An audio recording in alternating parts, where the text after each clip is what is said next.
Good morning, community. Jill here with North Texas Vegetable Gardening Canning Recipes, a little bit of everything. We're going to talk about an interesting subject today that's going to lead on to other subjects. Stay tuned.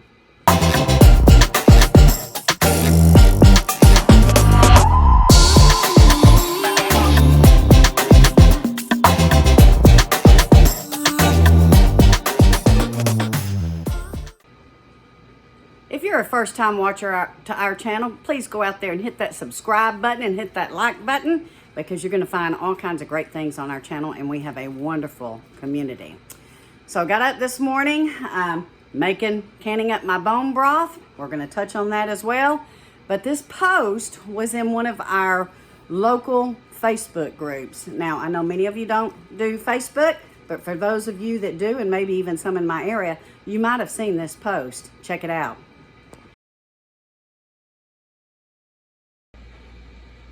Okay, we got the lid on and now we just wait. So if you read that text, I hope you were able to see it. But basically what it was is there was an elderly woman here in our area that evidently had some car trouble yesterday. And she said she sat on the side of a county road out here for 4 hours and like 150 cars drove by and nobody stopped to help her. And there were tons of comments, and I'm going to tell you what some of these comments were. And there are those that just really have to say really hateful things, and then there are those that say the same things that the hateful people are saying, but are trying to make the same point. And that is, in today's day and age, it's not safe to stop and help anybody. That was the gist of all the comments. Again, some people said it in not so nice ways. Others tried to say it nicely, but it was along the lines of, I was on my way to pick up my kids. So evidently she was en route to one of our local schools, and our schools just started yesterday. Or I had just picked up my kids and we can't risk stopping. It is not uncommon for someone to use elderly folks or children to get cars to stop, and then people are either robbed or carjacked, which is true. I've seen it in the news, and that it just is not simply safe to stop anymore. And then there are those who told her or asked her, why didn't you call 911? Why didn't you call a tow truck? They were also telling her, and that this is true here in Texas, is that there is an emergency number on back of your driver's license, that if you have car trouble, you can call them and they will come and get you help. Her argument was, and she was using some foul language as well, which is less than desirable. But anyway, was that basically she didn't have the money to afford a tow truck. She said she had raised her hood and opened her car doors, and she had a red flag that she was waving, trying to get people to stop. And she sat there for 4 hours and nobody stopped to help her. She repeated over and over and over again that she was 66 years old and had gray hair, and that she couldn't believe anybody wouldn't stop. It is brutally hot here in Texas with our heat indexes close to 110, if not even higher. Yesterday was pretty bad. It was very, very hot. We've had a mild summer, but we are ramping into the 100-degree temperatures very quickly here, and it looks like they're going to last for a while. And so if you do have car trouble here in Texas, especially where I'm at, it's going to be hot. It's going to be dangerous. And, where does personal responsibility come in on this? And where does community responsibility come in on this? And this is where I'm soliciting your comments. I'll tell you mine. For me, community responsibility would be to call 911 or call the sheriff's department and tell them that there's a lady stranded on the side of the road. And they would have responded promptly, no doubt, especially in this heat. For personal responsibility, it would be, was she prepared? It doesn't matter how far you drive here in Texas. If I drive just 6 miles, I usually have bottled water in my car or in my truck. To give you all an idea of what maybe you should put in your vehicle. Now, I did make a video a couple of years ago, and I know many of you have seen it, of an emergency pack that you keep in your car in case you have car trouble and you have to walk home. But these liquid IVs are brilliant, guys. They go into just a regular size bottled water, and they are full of vitamin B, all your vitamin B minerals. And they have all 3 times the electrolytes as your sports drinks. So this is something really handy to have. Another thing that I've been picking up at Dollar Tree is this Power Light, which is an electrolyte solution. It wouldn't hurt to keep some of this on hand. And then these, guys, I got these from the, I think it was the Emergency Essentials, the Emergency Essentials website. And I bought them years ago, and look, it's still good until 2025. Now, I'm sure they're good longer than that. But these are all handy-dandy things. These fit right in your glove box. And so you could probably put about 10 of these in your glove box and keep these on hand. And I do keep these in my truck. But I would also keep some of these in your car or your vehicle or your truck, and even some of these. In defense of most of the posters on the Facebook post, yes, it is very dangerous to stop. It doesn't matter what the person looks like. It doesn't matter if they look elderly. It doesn't matter if they have children out there, because there are many situations I've seen where people have gotten carjacked and robbed by using such folks to help them take advantage of good, God-fearing, helpful Samaritan folks out there. And so people are just afraid. But they're not just afraid. It is brutally hot here in Texas. And so, again, the community responsibility would have been to have called 911. Her responsibility would have been to have water on hand, and she had a cell phone. She made it very clear that she did. She could have called 911 herself and gotten some help. But another thing that you guys need to think about is look at your cell phone bill or your cell phone service. I have Consumer Cellular. I went with that last year to save some money, and it is saving Greg and I and Pop about $85 to $100 a month. I was on AT&T, had been on AT&T since long before they were AT&T, was very disappointed that they couldn't bring my bill down. I went to Consumer Cellular, and guess what? They have a roadside assistance plan, and it's like $3.65 a month. It's not much at all. And you know what? Remember last year when my engine went out on my truck, and it was in the middle of the summer? It was in July. It was hot. I wasn't too far from the house, but I was far enough that it would be difficult for me to get back home without being very thirsty. I don't think I would have had a heat stroke because I was that close, but still would have been thirsty, and I did have water with me. And guess what? I had just gotten that Consumer Cellular, and I had just subscribed to that towing service, and they did come out and tow my truck, and it didn't cost me anything because I was paying this $3 a month. So these are options that we all can look at, and your cell service may have it, and if they don't, then there's always AAA, and there are other, your insurance company may have an emergency roadside assistance program. Times are very different right now. We all know that. Times are very different, and I'm afraid that we are going into a season of unsettlement, I guess is the word I would use. And I'm going to give you a couple of examples. So my bank, about a month or so back, decided they were going to change how we logged into our account. And so I had to set up a certain password a certain way, and I had to set up a new ID, sign in, and it was unlike anything I ever had to do. And it was on a Friday morning that this all went into effect. I tried to set it up, and I had a great deal getting it set up. And Greg is an IT dude, and we couldn't figure out what I was doing wrong. And it really kind of threw me into a panic because I couldn't see my money. I couldn't see my bank. I couldn't see any information. So I called and left them a message. It wasn't a very nice message. I don't cuss. But I did let them know I was very dissatisfied with the inability to get into my accounts. And they called me back when they opened, and we got it set up.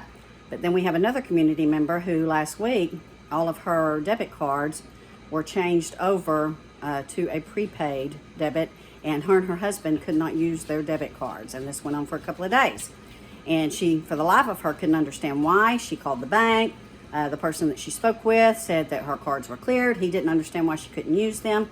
She had an Azure order that she was trying to get, and she could not access her bank account because all of her cards had been changed to debit. So this brings up a question is, do you have cash on hand? Doesn't matter if you got 20 bucks or 30 bucks, but do you have cash on hand?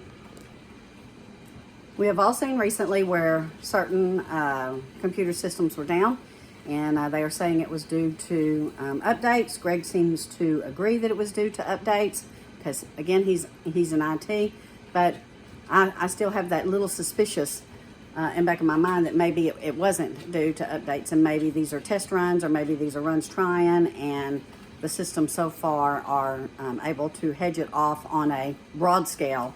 But yeah, you need to always try to keep cash on hand, because if you are unable to stop and get gas, or maybe get something to drink if you're traveling, you might be in a heap of trouble if you don't have cash on hand and you're relying on that debit card. So if you've watched our channel, you know that we prep to a certain point, and that we do can our food, and we grow a lot of our vegetables, and we process and can or freeze dry what we can to put back in our pantry. So here's a little bit of responsibility here. And even if you don't can, are you buying a little extra each payday, each grocery shopping trip? I know, guys, I know groceries are expensive. I know we are struggling too. You know, milk is like $3 to $5 a gallon. A loaf of bread is $4. I get it. But if you can spare an extra $2 to $3, $4, $5 and grab some extra canned goods to throw in your cabinet in your pantry, I think that you won't be sorry. Now this is what our pantry looks like. It's a Texas-sized pantry. You can see our canned goods. We also buy canned goods. We got canned green beans. We've got freeze-dried eggs. We have canned meat. We have canned fruit. We have bottled water. These are all our freeze-dried goods. These are all of our emergency freeze-dried goods. So at what point are we being responsible for ourselves and our family? And I'm canning up bone broth right now. Bone broth is excellent if someone has a stomach virus or a cold. The other, you know, that I just even still hate to say, because they have programmed us not to say certain things, but this has a lot of electrolytes in it, and has a lot of your vitamins and minerals just from your vegetables. So we can this like crazy. I've got about 35 jars back there, and I am going to keep going and ramp it up even more. So my question to you is, would you have stopped? If you would not have stopped, what would you have done? And this is things to think about. And if it had been you that was on the side of the road, would you have wanted anyone to stop? Because there were several comments that said they were glad they would have not wanted anyone to stop, because they would have been fearful. So wow. So many different angles on this situation. And I'm curious to know what each of you would have done. Would you have stopped? Would you have called 911? Would you have handed her a bottle of water? If it were you, would you have wanted anyone to stop? Would you have just locked up your car? Do you have roadside assistance on your phone? Do you have roadside assistance in some other form, like AAA? So yeah, these are things for you guys to start to ponder, especially here in the Texas heat. And up north for you guys, it's in the bitter cold in the middle of winter. And even here when we get cold, I have blankets in my truck, and I keep blankets in my truck, and I keep an extra pair of tennis shoes in my truck in case I have to take the old walking route home in the event I get stalled somewhere or get stuck somewhere due to any event. Do you have a way to protect yourself if you have car trouble? Do you have mace on your keychain? Do you have some other form? Bear spray. Wasp spray is a brilliant, but that's not something you can keep in your car right now here in Texas, because it's too hot and I'm afraid it would explode. But wasp spray is a great to-the-face deterrent if you're in danger and you don't want to keep some other self-protection, something on hand. Now, I will tell you, I did stop one time, and it was not too long ago, probably about 5 years ago, on one of my little country roads out here, and I was on my way to work. It was about 4:30 in the morning, and I passed a car on the side of one of our farm to market roads, and it had its flashers on, and I pulled up real slow behind it, looked inside, couldn't see anybody, couldn't see anything, and so I kept going a little further down the road, and there was a young lady, and she had a gas can, and it was clear that there was no one around her. She was walking on the side of the road. She was not by her car. She was further down, maybe 100 yards or so, and she was trudging in the middle of the night, 4:30 in the morning, in the middle of the morning, and so I did pick her up and take her home. But you know, I think that I would be still very cautious, and I don't know that I would have stopped, but I certainly yesterday would have called 911 if I would have seen that lady on the side of the road, and she should have called 911 too. Is it fair to be angry at people who don't stop and help you when you're a stranger? No, it's not. I don't think so. I don't think it's fair to be angry at all. I think that you have to take a certain amount of self-responsibility and accountability and make sure that you're prepared for any situation in your vehicle or any situation in your home, because that's where we're at in this day and age, unfortunately. And we've had so many situations happen in the last couple of years that have been so fantastically odd. We've had the pandemic in 2021 here in Texas. We had that ice storm that shut down the whole state.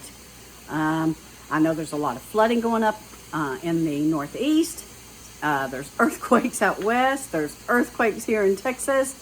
So if you're not taking the time to prepare a little bit, it doesn't have to be a lot. You don't have to spend hundreds of dollars.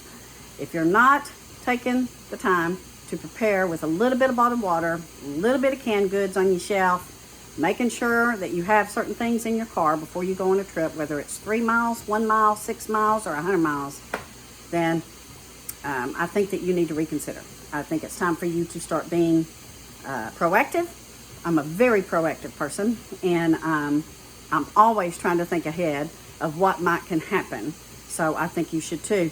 So leave me some comments, guys. I want to know. I want to know. Again, the comments that I read were really, really sad. People were using vulgar language. They were attacking each other, and that's exactly where we're at too.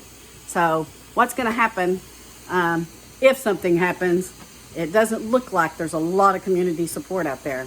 So let me know what you would do, my friends. Let me know what you would have done. Would you have stopped? Love you all. We will see you soon, and I got to get to finishing my bone broth. Love you.